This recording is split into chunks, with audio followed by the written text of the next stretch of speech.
so we're going to get to work here on this project of securing the pre-existing subfloor. They use 5/8 inch plywood. It's a little springy, but when we put the 3/4 inch plywood down on top of it, basically in the opposite direction, it's going to be nice and tight to really put our hardwood floors down, so that this floor is not a bouncy floor at all. Now we're using an impact driver. My tools of choice have always been DeWalt. I use a 60-volt battery on this tool. It's a little heavy, but the number of screws we're going to have to put in, it's going to chew through batteries pretty quickly. So this keeps the full power of this going the whole time. We're going to be using the 1 3/4 inch construction screws. That's plenty of depth to get into the joists that are below us. However, I'm also in the pack, I have some 3-inch construction screws. Don't know if you guys can see those. But we're going to be using those for, when I had done the first half of this floor last night, I noticed that along the seams of where the plywood sheets actually butt up, even though there's a joist, whoever framed this missed a lot of the nails on the actual joist. They don't line them up, there's barely, they're barely sitting on it. So we're going to be going at an angle to really kind of tighten them down onto the joists that are there. For example, you can see this back here. This piece that I'm standing on, very wonky, but you can feel the nails coming up. Now, another tip is when you're doing this and you're tightening the floors up, have a hammer handy if they're nailed down, because when you pull the floor down with the screws, they're going to possibly expose the nail head. The nail head's not going to get pulled up, it's just going to be, the board's going down, the nail head will be actually more superior than what it was in terms of your perception, so nail it back down. So that's what we're going to do, and we're going to get moving on that. I'm going to have ear protection because these are loud, and I want to keep my hearing where it is. So, all right, let's get to work.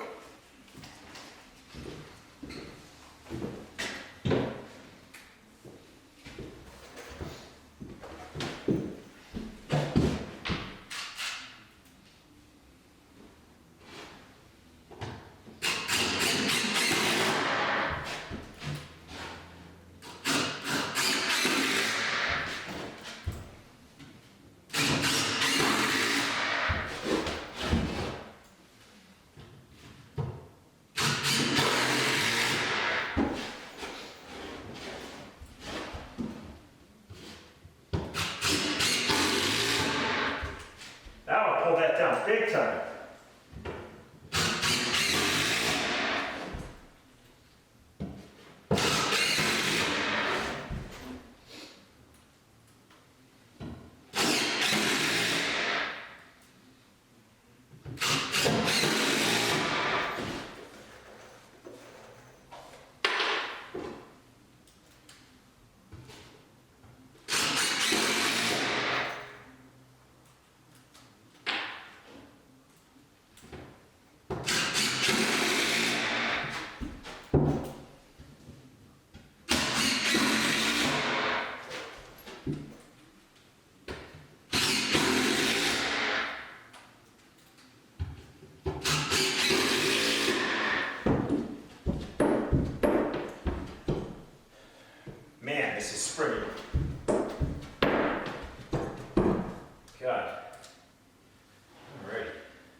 There's a big difference. Went overkill on this with the screws. No squeaking. I can still hear it. On this sheet that wasn't screwed down.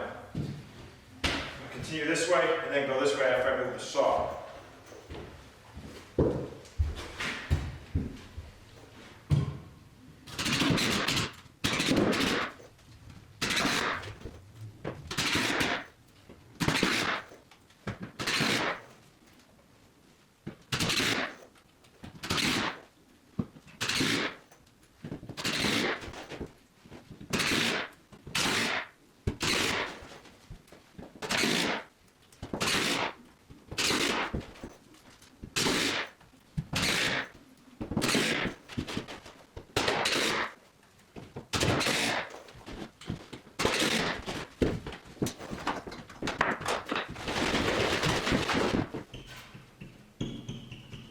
Here's one area I was talking about where you use the 3-inch construction screws to pull down where the sheets abut each other. So this one is nice and tight, no squeakiness. I don't know if you guys can see on the camera, it's a lot of motion here. Now, the 1 3/4 inch screws probably do it, but I'd rather have the 3 inches really dig down without a risk of splitting the plywood, get into the joist and pull it down, hold it there. Just give you an example of it.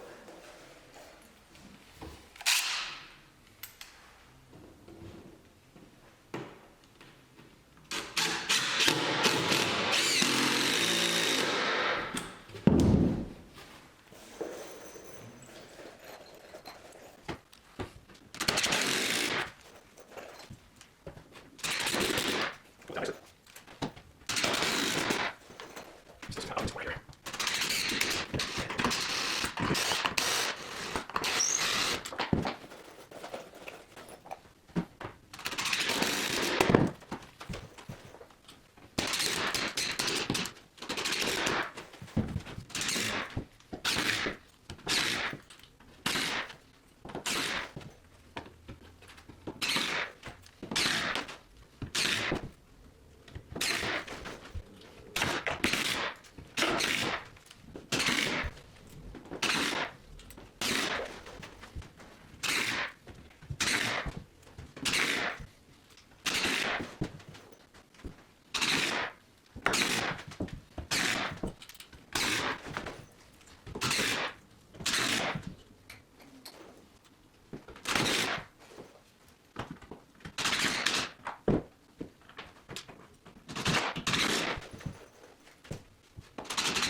Alrighty. So here's an example of a nail head that didn't get pulled up, but when you pulled the plywood sheet down to the joist that was there, this popped up. Or actually, it stayed in place, but it revealed it more. So that's going to be a little snag when we put the next layer on. You actually see this sheet, as I go further up this way, it's a couple more nails to the right that need to be, basically banged back in, hammered back in flush. That's what I'm going to do. So just simple. Take your hammer.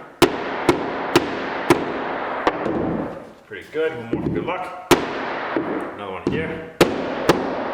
Camera. Check all of them. All look pretty good on this sheet. But that's it. And I'm just going to clean up everything, get ready for the plywood sheets. That's it for today. So have fun hammering away at your projects.